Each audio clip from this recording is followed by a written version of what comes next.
त्रिदलं त्रिगुणाकारं त्रिनेत्रं च त्रियायुधं त्रिजन्म पापसंहारम् एकबिल्वं शिवार्पणम् त्रिशाखैः बिल्वपत्रैश्च अच्छिद्रैः कोमलैः शुभैः तव पूजां करिष्यामि एकबिल्वं शिवार्पणम् कोटिकन्या महादानं तिलपर्वतकोटयः काञ्चनं शैलदानेन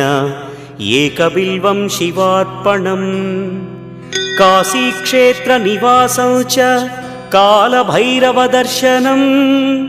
प्रयागे माधवं दृष्ट्वा एकबिल्वं शिवार्पणम् इन्दुवारे व्रतं स्थित्वा निराहारो महेश्वर नक्तं हौष्यामि देवेश